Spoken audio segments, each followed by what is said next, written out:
Tuesday, October 30. Here's what's making the news. President David Granger and First Lady Sandra Granger departed Guyana this morning for Cuba. While there, the president will undergo a medical investigation. Speaking at the Cheddi Jagan International Airport this morning, the head of state said recently he traveled twice to Trinidad and Tobago. If I take you back over the last 6 months, I went to Trinidad and Tobago to do my annual medical examination, which is normally done in August. I went in May because of the Congress of my party and the impending local government elections. So at that time I was given literally a clean bill of health. However, on his return to work, the president said he experienced certain symptoms which were persistent and took the decision to travel back to Trinidad to revisit the tests that were done in May. At that time they discovered some symptoms which needed further investigation.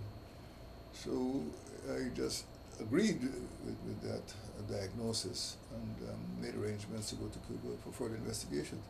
At this time, there is no clear indication of disorder or what the nature of the disorder is. It's a question of investigation. And I think I can get the best advice in Cuba.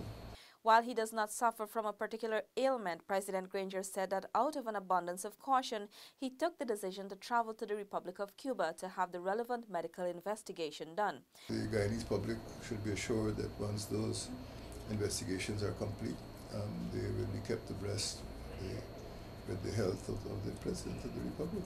Meanwhile, Prime Minister Moses Nagamutu was this morning sworn in by the acting Chancellor of the Judiciary, Yonette Cummings Edwards, to perform the duties of President of the Cooperative Republic of Guyana. Minister of Foreign Affairs, Carl Greenidge, was subsequently sworn in to perform the duties of Prime Minister. Local government elections, LGE, will be held on November 12. The Guyana Elections Commission, GCOM, says all stations and staff are in place as the period for the application of proxy voting at the LGE has opened. Delicia Haynes has that report. Deputy Chief Election Officer of the Guyana Elections Commission, Roxanne Myers, said returning officers are currently issuing application forms for proxies. And so right now our returning officers are issuing application forms for proxy. That means there are some categories of people who are not able to be voting on election day. They can vote, have a proxy, a person vote in their stead. In this particular case, the proxy must be living and listed in the same polling station as the person who they would like to vote for them. The applications will have an investigation phase, following which the approvals will be granted. Chief Election Officer GCOM Keith Lowenfield said the commission is on schedule for the upcoming local government elections. Currently we have 1,674 polling stations across the spectrum. As I mentioned to you at the earlier press briefing, we have scenarios in which approximately 272 of those are likely to be private residences, meaning residences owned and operated by Guyanese. At the level of the commission, I did indicate the areas where they're located and asked if there are any comments, meaning negative comments about their own knowledge through their mechanism. I have not received any negatives, so we're moving to confirm at this point in time those locations. Today, ballot boxes have already been procured from Canada. They arrived on October 22 and are being secured by the Guyana Police Force. GCOM has been extracting ballots for the Discipline Services ranks of the Guyana Police Force, the Guyana Defense Force, and the Guyana Prison Services to vote on November 2. For InfoHub, Delicia Haynes. The government is planning to construct a new 70-mile-long road linking the north and central Rupununi. Seneca Thorne tells us that this will allow farmers and residents to have easier access to markets in Georgetown and Lethem. The proposed all-weather road will benefit some 3,000 residents and start from ranch entrance at Toko village in the north Rupununi, stretch all the way to Kwaimata, on to Karinambo, Yupukari, Kotata. It will run through Parishara, Napi, Haiwa, and into Latham. Minister of Indigenous Peoples Affairs Sidney Alicok and a team inspected the trail over the weekend. The minister said that it is imperative that government provide the necessary infrastructure for the residents to ply their trade. It is important, while we ask people to get into farming, get into tourism, get into the other activities, fishing and other development of timber or even mining and agriculture, both livestock and crops, it is important for us to also work on the development of the infrastructural development in better roads. Minister Alcock explained that a brand new road will have to be constructed from the Toka to Yupukari entrance, given that the area is swampy. Minor works will have to be done to the other areas. That used to be the route. But from the main road to cut across to the Yupukari entrance, it's a swampy area, the Bununi swamp. That you have to build a road there. But from Yupukari on to Lethem, you have really good laterite surface. So the thinking here is the call for the people within this area to have easier access to markets and to Georgetown and to Lethem.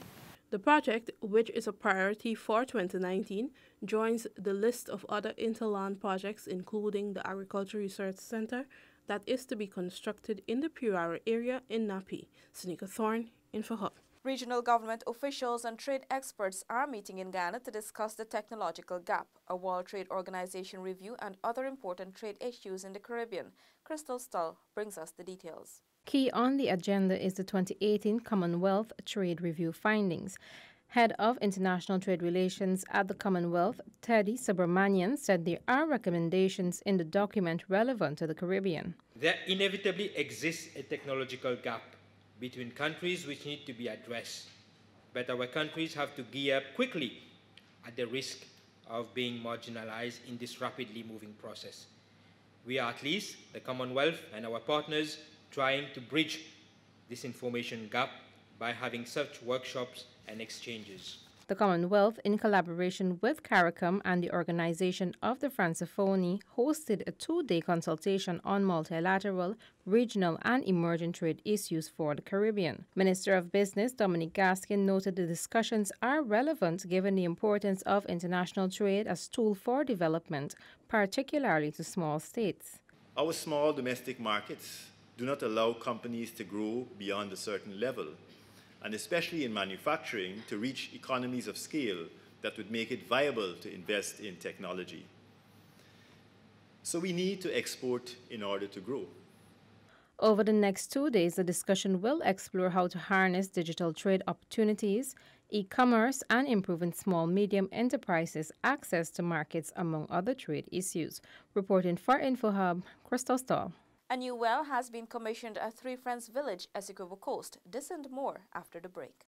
You know anywhere around here sell cigarettes? I just sell. How much packs you want? But I see you got no cigarette on display. Like you in here about the new tobacco control law that passed. What's that? It's the law that states that you can't have any cigarettes on display or advertised. Sell me one cigarette. Well, the law states that we can't sell you one cigarette nor packs of 10. I could only sell you packs of 20. Oh, well, I can really got to stop smoking. This thing costing me.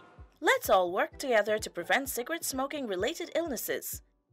Welcome back. The government's commitment to irrigation and flood management was on Monday reiterated as the Ministry of Agriculture, through the National Drainage and Irrigation Authority, commissioned a pump at Three Friends Village on the Essequibo Coast. More from Anara Khan.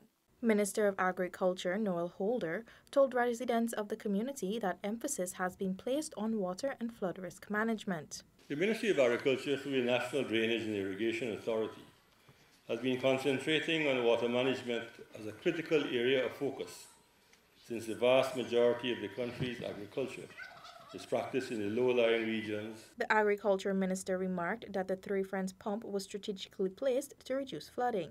He reaffirmed the government's plans to reduce the vulnerability of citizens. As a government, we plan to repair and dredge canals and drainage systems to reduce any vulnerability of our agricultural system due to flooding.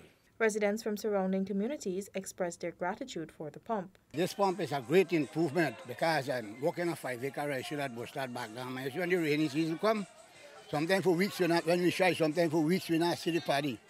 And I'm very glad about this pump here today. I think this pump will do a lot, help me a lot, because for the past many years now, as soon as rainfall, me backyard flood and my fowl pen flood.